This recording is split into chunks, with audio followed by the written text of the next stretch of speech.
Hello friends, ഇന്ന് ഞാൻ ഡിന്നറിന് creamy chicken പാസ്തയാണ് ഉണ്ടാക്കുന്നത്. ഇതുണ്ടാക്കുന്ന ഫുൾ വ്ലോഗ് ഞാൻ ഓൾറെഡി കുറേ മുന്നേ അപ്ലോഡ് ചെയ്തിട്ടുണ്ട്. ഇപ്പോൾ കുറേ ആയി ഇത് ഉണ്ടാക്കിയിട്ട്, അതുകൊണ്ട് ഇന്ന് ഡിന്നറിന് പാസ്ത ഉണ്ടാക്കാമെന്ന് കരുതി. അപ്പോൾ ഒരു പാൻ വെച്ചിട്ട് അതിൽ കുറച്ച് ബട്ടർ ഇട്ടിട്ട് ഞാൻ ചിക്കൻ ജസ്റ്റ് ഒന്ന് ഫ്രൈ ചെയ്തെടുക്കുന്നുണ്ട്. പാസ്ത നമ്മൾ നന്നായിട്ട് വെള്ളമൊക്കെ ഒഴിച്ചു കുറച്ച് ഉപ്പിട്ടിട്ട് വേവിച്ചെടുത്തിട്ടുണ്ട്. പിന്നെ അതിലേക്ക് കുറച്ച് സവാളയും വെളുത്തുള്ളിയും ചോപ്പ് ചെയ്തെടുക്കുന്നുണ്ട്. ഇതിൽ ചോപ്പ് ചെയ്യുന്നതുകൊണ്ട് എനിക്കിപ്പോൾ കുക്കിംഗ് കുറച്ചുകൂടി എളുപ്പമാണ്. ഒലീവ് ഓയിൽ വേണമെങ്കിൽ നമുക്ക് ചിക്കൻ ഫ്രൈ ചെയ്യുന്ന സമയത്ത് ബട്ടറിൻ്റെ കൂടെ ചേർക്കാവുന്നതാണ്. പക്ഷെ ഇപ്പം ഞാൻ വെറും ബട്ടറിലാണ് ചിക്കൻ ഫ്രൈ ചെയ്തിട്ടുള്ളത്. അത് ചെറിയ ചെറിയ പീസാക്കി കട്ട് ചെയ്തിട്ടാണ് ബോൺലെസ് ചിക്കൻ ഫ്രൈ ചെയ്തെടുത്തിട്ടുള്ളത്.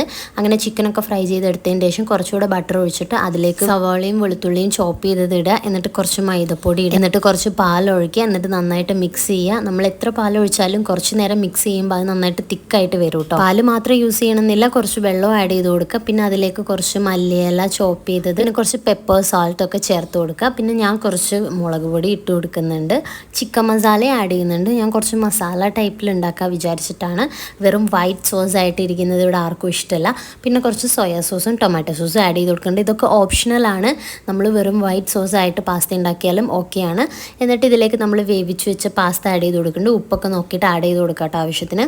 പിന്നെ അതിന് മേലെ കുറച്ച് ചീസും ചിക്കനും ഒക്കെ ആഡ് ചെയ്ത് കൊടുക്കുക. ഇതൊക്കെ ഓരോരുത്തരുടെ ഇഷ്ടത്തിനനുസരിച്ച് ഇടുന്നതാണ് കേട്ടോ. ഇനി ഇതൊന്നും ഇല്ലെങ്കിൽ വെറും സവാള എഗ്ഗും മാത്രം ചേർത്ത് കൊടുത്തിട്ട് ഉണ്ടാക്കാം. ആളോട്ടി ഇവിടെ ട്രഷർ ഹണ്ട് ഗെയിമിലായിരുന്നു കേട്ടോ. അങ്ങനെ ഞാൻ ഇവിടെയാണ് ഒളിപ്പിച്ച് വെച്ചിട്ടുള്ളത്, അവൾ തന്ന ട്രഷർ. എന്നിട്ട് മാപ്പൊക്കെ ഉണ്ടാക്കി കൊടുക്കണം എന്ന് പറഞ്ഞിട്ട് ഞാൻ എനിക്ക് പറ്റുന്ന പോലെ വരച്ചെടുത്തിട്ടുണ്ട്. അങ്ങനെ ഞാൻ വെച്ചത് അവൾ തിരയാണ് കേട്ടോ. ഫുൾ എല്ലായിടത്തും നടന്ന് നോക്കുന്നുണ്ട്, മാപ്പൊക്കെ നോക്കിയിട്ട് എങ്ങോട്ടേക്ക് പോകുന്നുണ്ട്. ഇങ്ങനെയൊക്കെ വരയ്ക്കാനേ എനിക്കും പറ്റിയിട്ടുണ്ടായിരുന്നു. ഇത്രയും അടുത്തുണ്ടായിട്ടും അത് അവൾ കണ്ടിട്ടില്ല. അങ്ങനെ കുറേ തിരഞ്ഞിട്ട് കിട്ടാഞ്ഞിട്ട് ഞാൻ ലാസ്റ്റ് പിന്നിട്ടൊക്കെ കളിക്കുന്ന പോലെ ചൂടുണ്ടോ തണുപ്പുണ്ടോ എന്നൊക്കെ പറഞ്ഞ് അതിൻ്റെ അടുത്തേക്ക് കൊണ്ടുവന്നതാണ്. അങ്ങനെ ഫൈനലി അവൾ കണ്ടുപിടിച്ചു. അത് കഴിഞ്ഞ് ഞാൻ പിന്നെ പാസ്ത എന്തായി നോക്കാൻ വന്നു. അപ്പോൾ സെറ്റ് ആയിട്ടുണ്ട്, ആ ചീസൊക്കെ മെൽറ്റ് ആയിട്ട്.